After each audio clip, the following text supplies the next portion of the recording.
ಎಲ್ರಿಗೂ ನಮಸ್ಕಾರ. ನಾನು Pratibha. Welcome to my channel. ಮನೆ ಹಾಗೆ ಮನೆ ಸುತ್ತಮುತ್ತಲ ಇರುವಂತಹ ಗಿಡ, ಸಸ್ಯಗಳು ಎಷ್ಟೋ ಜಾತಿ ಇವೆ. ಹಿಂದೆಲ್ಲ ಅದರಿಂದ ಅಡುಗೆನೂ ಕೂಡ ಮಾಡ್ತಾ ಇದ್ರು. ಈಗಿನ ತರುವಾಯದವರಿಗೆ ಹಾಗೆ ಸಿಟಿಯಲ್ಲಿರೋರಿಗೆ ಆ ಗಿಡಗಳು, ಸಸ್ಯಗಳ ಉಪಯೋಗ ಗೊತ್ತಿಲ್ಲ. ಹಾಗೆ ಆ ಸಸ್ಯಗಳನ್ನು ನೋಡೂ ಇರೋದಿಲ್ಲ. ಇವತ್ತು ವಿಶೇಷವಾಗಿ ಒಂದು ಸೊಪ್ಪನ್ನು ನಾನು ತೋರಿಸ್ತೀನಿ. ಅದನ್ನು ನನ್ನ ಅತ್ತೆ ಕಾಲದಲ್ಲೆಲ್ಲ ಅಡುಗೆಲಿ ಬಳಸ್ತಾ ಇದ್ರಂತೆ. ಏನೇನು ಅಡುಗೆಲಿ ಬಳಸ್ತಾ ಇದ್ರು, ಅದು ಹೇಗಿರುತ್ತೆ, ಯಾವ ಟೈಮಲ್ಲಿ ಬೆಳೆಯುತ್ತೆ, ಅದನ್ನೆಲ್ಲ ಇವತ್ತಿನ ವಿಡಿಯೋದ ಮೂಲಕ ತಿಳ್ಕೊಳ್ಳೋಣ ಬನ್ನಿ. ಇದೇ ನೋಡಿ ನಾನು ತೋರಿಸ್ಬೇಕು ನಿಮಗೆ ಅಂತಿರೋವಂಥ ಒಂದು ಸಸ್ಯ ಜಾತಿ. ಇದಕ್ಕೆ ಕಾಡು ಕೊತ್ತಂಬರಿ ಅಂತ ನಾವು ಹೇಳ್ತೀವಿ. ಇದು ತುಂಬ ಪರಿಮಳ ಇರುತ್ತೆ. ಸೇಮ್ ಕೊತ್ತಂಬರಿ ಸೊಪ್ಪು ಯಾವ ಥರ ಪರಿಮಳ ಇರುತ್ತೋ ಅದೇ ಥರ ಪರಿಮಳ ಇದು ಕೂಡ ಇರುತ್ತೆ. ಇದು ತಂಪಿರೋ ಜಾಗದಲ್ಲಿ ಹೆಚ್ಚಾಗಿ ಮಲೆನಾಡು ಕಡೆ ಎಲ್ಲ ತಾನಾಗೆ ಹುಟ್ಕೊಳ್ಳುತ್ತೆ. ಇಲ್ಲೂ ಕೂಡ ಎಷ್ಟೊಂದು ಹುಟ್ಟಿದೆ. ಇದು ಬೆಳೆದ ನಂತರ ಈ ಥರ ಒಂದು ಮುಳ್ಳಾಗತ್ತೆ. ಮುಳ್ಳು ಮತ್ತು ಇದರಲ್ಲಿ ಬೀಜ ಕೂಡ ಇರುತ್ತೆ. ಈ ಮುಳ್ಳನ್ನು ನಾವು ತಾಗಿಸ್ಕೊಳ್ಬಾರ್ದು. ಎಳೆ ಎಲೆಯನ್ನು ಕೊಯ್ಕೋಬೇಕು. ಇದು ಅಡುಗೆಗೆಲ್ಲ ಬಳಸ್ತಾರೆ.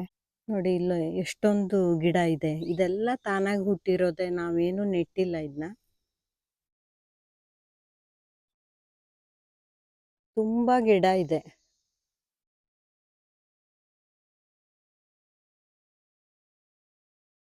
ಈ ಹಳ್ಳಿಲಿ ಪರಿಸರದಲ್ಲಿ ಬಹಳಷ್ಟು ಈ ಥರ ಸಸ್ಯಗಳು ಮತ್ತು ಈ ಗಿಡಗಳೆಲ್ಲ ಇರುತ್ತೆ. ಅದು ನಮಗೆ ಬಹಳಷ್ಟು ಉಪಯೋಗನೂ ಇರುತ್ತೆ, ನಮಗೆ ಗೊತ್ತೇ ಇರೋದಿಲ್ಲ. ಆದರೆ ಇದೆಲ್ಲ ಹೌದು ನೋಡಿ.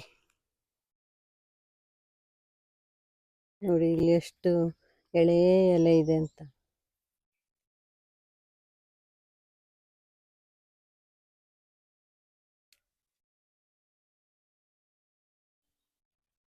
ನೋಡು ಇದು ಎಂಥದ್ದು ಹೇಳು. ಇದು ಕೊತ್ತಂಬರಿ ಸೊಪ್ಪು ಹೋಳಿ ಮೊದಲೆಲ್ಲವ. ಈ ಕೊತ್ತಂಬರಿ ಸೊಪ್ಪು ಮಾರ್ಕೆಟಿಗೆ ಬಪ್ಪದ್ರೊಳಗೆ ಇದೇನೆ ಅಲ್ಲವ. ಹಂಗ ಉಪ್ಪಿಟ್ಟು, ಅಲ್ಲಿಂದ ಚಟ್ನಿ, ಸಾಂಬಾರಕ್ಕೆ ಎಲ್ಲ ಹಾಕಿ ಮಾಡಲು ಬರ್ತಿತ್ತು. ಈಗ ಇದನ್ನ ಯಾರು ಉಪಯೋಗ ಮಾಡ್ತವೇ ಇಲ್ಲ. ಈಗ ಎಲ್ಲ ಈಗ ತರಕಾರಿ ಸಂತಿಗೆ ಪ್ಯಾಟೆಲ್ಲ ಸಿಕ್ತು. ಆ ಕೊತ್ತಂಬರಿ ಸೊಪ್ಪೆ ತತ್ತ ಸ್ವಲ್ಪ ಮುಳ್ಳಿದ್ದು. ಇದು ಮುಳ್ಳಿದ್ರು ಸ್ಕ್ರೂರಿದ್ದು ಸ್ಕ್ರೂರಿ. ಅದಕ್ಕಿಂತ ಜಾಸ್ತಿ ಪರಿಮಳ ಪರಿಮಳ ಇದ್ದು, ಪರಿಮಳನೇ ರಾಶಿ ಇದ್ದು. ಇದು ಅದ್ರಕ್ಕಿಂತನೂ ರಾಶಿ ಪರಿಮಳ ಭಯಂಕರ.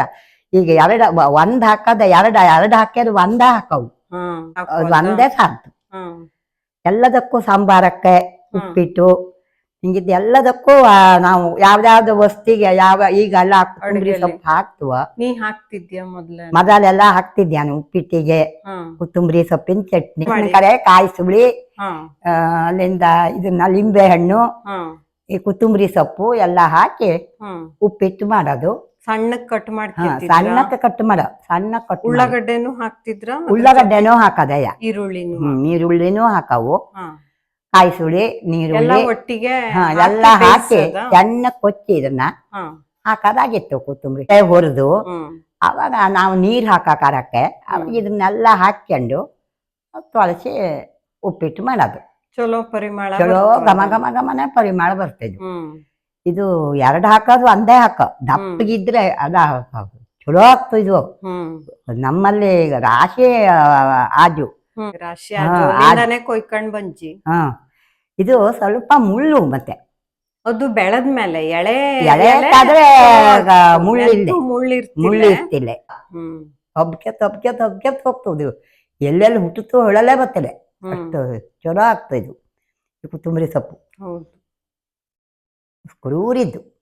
ಈ ಕೊತ್ತಂಬರಿ ಸೊಪ್ಪ ಹೆಂಗೆ ಫಸ್ಟ್ ಕಂಡು ಹಿಡ್ದಿದ್ದು ನೀನು? ನನ್ನ ತಂಗ್ಯಕ್ಕ ಅವು ಅವ್ರ ಗಂಡನ ಸಂಬಂಧಿಕರ ಮನೆಗೆ ಹೋದಾಗ ಅಲ್ಲೆಲ್ಲ ಮಾಡಿದ್ಬಿಡ. ಹಂಗಾರೆ ಆಕೆ ನಿಮ್ಮನೆ ಬದಿಗೂ ಇದ್ದ ಹೆಂಗೆ ಕೇಳಿದವು. ಅದಿಗೆ ಇತ್ತು ಮುಳ್ಳು, ನನಗೇನು ಅದ್ರದ್ದು ಗೊತ್ತಿದ್ದಿತ್ತಿಲ್ಲ. ಹೇಗೆ ತಂದೆ ಕಡೆಗೆ ಇಲ್ಲಿ ಮನೆಗೆ ಬಂದಾಗ ಹಂಗೆ ಇದೇ ನೋಡು ಕೊತ್ತಂಬರಿ ಸೊಪ್ಪು ಅಂದ್ರೆ ಹಂಗಾರೆ ಇದನ್ನ ಮಾಡಿ ನಿಂಗಳು ಮಾಡಿ ಇದು ಕೊತ್ತಂಬರಿ ಸೊಪ್ಪು ಉಪ್ಪಿಟ್ಟಿಗೆ ಸಾಂಬಾರಕ್ಕೆ ಹ್ಮ್ ಎಲ್ಲ ಹಾಕಿ ಕ್ರೂರಿಸ್ತು ಒಬ್ರಿಂದ ಒಬ್ರಿಗೆ ಹಿಂಗೆ ಹೇಳ್ಕೊಂಡು ಹೇಳ್ಕೊಂಡು ಹಂಗ ಗೊತ್ತಾಯ್ತು. ಮಾಡಿದ್ಯ ಹಾ ಆಗಿನ ಕಾಲದಲ್ಲಿ ಆವಾಗಿನ ಕಾಲದಲ್ಲಿ ಹ್ಮ್ ಹೇಳ್ಕೊಂಡು ಅಂದೆ ಹೇಳಿದ್ವಿ. ಅವಾಗಿಂದ ನೀನು ಅಡ್ಗೆ ನಾನು ಮಾಡಿ ಅಡುಗೆ ಮಾಡಲು ಹಣಕಜ್ಜ ಆವಾಗ ಎಲ್ಲಾನು ಹಾಕಲು ಹಣ್ತಿದ್ವಿ. ಉಪ್ಪಿಟ್ಟಿಗೆ ಚಟ್ನಿ ಮಾಡಿದೆ, ಹ್ಮ್ ಕೊತ್ತಂಬರಿ ಸೊಪ್ಪು ಹಾಕಿ ಹ್ಮ್ ಚಟ್ನಿ ಮಾಡಿದ್ದೆ. ಒಂದೇ ಎಲೆ ಹಾಕಿ ಮಾಡಿದ್ರು ಸಾಕು, ಹ್ಮ್ ಘಮ ಗುಡಿಸ್ತು, ಘಮ ಘಮ ಘಮನೇ ಪರಿಮಳ ಬರ್ತದು.